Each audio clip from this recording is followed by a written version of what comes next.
Hello അസ്സാം വലൈക്കും, welcome to our channel. ഇന്ന് നമ്മളൊരു ഈസി റമദാൻ സ്നാക്കാണ് കേട്ടോ ഉണ്ടാക്കാൻ പോകുന്നത്. അപ്പം നമുക്ക് പെട്ടെന്ന് തന്നെ റെസിപ്പിയിലോട്ട് പോകാം. ഫിഷ് വെച്ചിട്ടൊരു സ്നാക്കാണ് കേട്ടോ ഉണ്ടാക്കുന്നത്. അപ്പോൾ ആദ്യം നമുക്ക് ആ ഫിഷൊക്കെ ഒന്ന് മസാല തേച്ച് വെക്കണം. അതിനിട്ട് മുളകും പൊടി, മഞ്ഞൾപ്പൊടി, ഇഞ്ചി വെളുത്തുള്ളി പേസ്റ്റ്, ഉപ്പ്, വിനീഗറും കോക്കനട്ട് ഓയിലും കുരുമുളക് പൊടിച്ചതും അവിടെ ചേർത്തിട്ട് നമുക്കൊന്ന് മിക്സ് ചെയ്തെടുക്കണം കേട്ടോ. നമ്മൾ മസാല നന്നായിട്ട് മിക്സാക്കി എടുത്തിട്ടുണ്ട്. ഇനി നമുക്ക് ആ മീനിലോട്ട് മസാല തേച്ചിട്ട് ഒരു അരമണിക്കൂർ റെസ്റ്റ് ചെയ്യാൻ വെക്കാം. ഒരു അരമണിക്കൂറിന് ശേഷം നമുക്ക് ഈ മീനൊന്ന് പൊരിച്ചെടുക്കണം കേട്ടോ. അപ്പോൾ നമ്മൾ കോക്കനട്ട് ഓയിലാണ് യൂസ് ചെയ്യുന്നത്. നമ്മൾ നന്നായിട്ടൊന്ന് പൊരിച്ചെടുക്കണം കേട്ടോ. ഇപ്പോൾ നമ്മൾ മീനൊന്ന് പൊരിച്ചെടുത്തിട്ടുണ്ട് കേട്ടോ. ഇനി നമുക്ക് മസാല തയ്യാറാക്കണം. അതിന് വേണ്ടിയിട്ടൊരു പാൻ ചൂടാക്കാൻ വെച്ചിട്ട് അതിൽ കോക്കനട്ട് ഓയിൽ ആഡ് ചെയ്ത് കൊടുക്കുക. എന്നിട്ട് വലിയ ജീരകം ആഡ് ചെയ്ത് കൊടുക്കണം കേട്ടോ.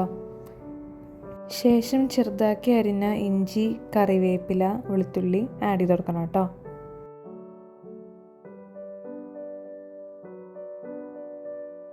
രണ്ട് പച്ചമുളകും കൂടി ആഡ് ചെയ്ത് കൊടുക്കുന്നുണ്ട് കേട്ടോ.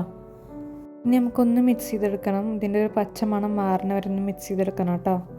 ഇനി നമുക്ക് ഇതിലോട്ട് ഉള്ളിയും കൂടി ആഡ് ചെയ്ത് കൊടുത്തിട്ട് മിക്സ് ചെയ്തിട്ട് അത് വഴറ്റിയെടുക്കണം കേട്ടോ.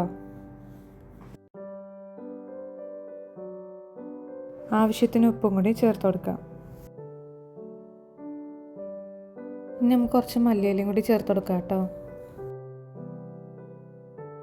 ഇനി നമുക്ക് ഇതിലോട്ട് മുളക് പൊടി, ഗരം മസാല, കുരുമുളക് പൊടിച്ചത്, മഞ്ഞൾപ്പൊടി എന്നിവയൊക്കെ ചേർത്തിട്ട് ഒന്ന് മിക്സ് ആക്കി എടുക്കണം കേട്ടോ. പൊടിയുടെ പച്ചമണം ഒന്ന് മാറാൻ നമുക്ക് വഴറ്റിയെടുക്കാം. ഇനി നമുക്ക് നേരത്തെ പൊരിച്ച് വെച്ച മീൻ ചെറുതാക്കി നുള്ളി ഇട്ടതാണ് കേട്ടോ നമ്മൾ ചേർത്ത് കൊടുക്കുന്നത്. അപ്പോൾ നമുക്ക് ഇതൊന്ന് ജസ്റ്റ് മിക്സ് ചെയ്ത് കൊടുക്കാം കേട്ടോ. ഇനി നമുക്ക് ഇതിലോട്ട് തേങ്ങ ആഡ് ചെയ്യാം. അല്പം കസ്തൂരി മേത്തിയും കൂടി ആഡ് ചെയ്ത് കൊടുത്തിട്ട് നമുക്ക് മിക്സ് ചെയ്യാം. ഇപ്പം നമ്മുടെ മസാല തയ്യാറാക്കി എടുത്തിട്ടുണ്ട് കേട്ടോ. ഇനി ചൂടാറാൻ മാറ്റി വെക്കാം. ഇനി നമുക്ക് ഇതിലേക്ക് ആവശ്യമുള്ള മാവ് തയ്യാറാക്കിയെടുക്കണം കേട്ടോ. അതിന് വേണ്ടിയിട്ട് നമ്മൾ കുറച്ച് വെള്ളം ചൂടാക്കാൻ വേണ്ടി വെച്ചിട്ടുണ്ട്. അതിലേക്ക് അല്പം ഉപ്പ് ചേർത്തതിന് ശേഷം തിളപ്പിച്ചെടുക്കുക. ശേഷം അരിപ്പൊടിയും മൈദപ്പൊടിയും ചേർത്ത് കൊടുക്കണം കേട്ടോ. ഒരു കപ്പ് അരിപ്പൊടിക്ക് അര കപ്പ് മൈദപ്പൊടി അങ്ങനെ ചേർത്ത് കൊടുക്കണം. ശേഷം നമുക്കൊന്ന് മിക്സ് ആക്കിയിട്ട് ഒരു മാവിൻ്റെ രൂപത്തിലാക്കിയിട്ട് കുഴച്ചിട്ട് നമുക്ക് ഉരുളകളാക്കിയിട്ട് മാറ്റി വെക്കാം കേട്ടോ. കുഴയ്ക്കണ സമയത്ത് മല്ലിയിലും ചില്ലി ഫ്ലേക്സും കൂടി ആഡ് ചെയ്ത് കൊടുത്തിട്ട് കുഴച്ചെടുക്കണം. ഇപ്പോൾ നമ്മൾ നന്നായിട്ട് കുഴച്ചെടുത്തിട്ടുണ്ട്. ഇനി നമുക്ക് ഉരുളകളാക്കിയിട്ട് മാറ്റി വെക്കണം കേട്ടോ. ഇനി നമുക്ക് പരത്തിയെടുക്കണം കേട്ടോ.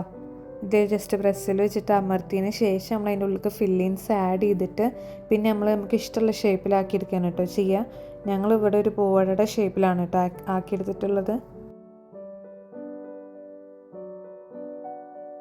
ഇങ്ങനത്തെ ഒരു ഷേപ്പിലാണ് കേട്ടോ ആക്കിയെടുത്തിട്ടുള്ളത്. അപ്പോൾ അങ്ങനെ എല്ലാതും നമ്മൾ അതുപോലെ ചെയ്തെടുത്തിട്ടുണ്ട് കേട്ടോ. ഇനി നമുക്ക് സ്റ്റീം ചെയ്തെടുക്കണം കേട്ടോ.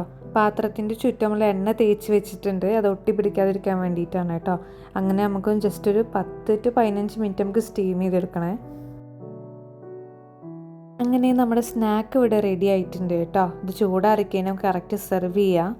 നിങ്ങൾക്ക് ഞങ്ങളുടെ വീഡിയോ ഇഷ്ടപ്പെട്ടിട്ടുണ്ടെങ്കിൽ ലൈക്ക് ചെയ്യുക, ഷെയർ ചെയ്യുക, സബ്സ്ക്രൈബ് ചെയ്യുക, ബെല്ലൈക്കൺ അമർത്തുക.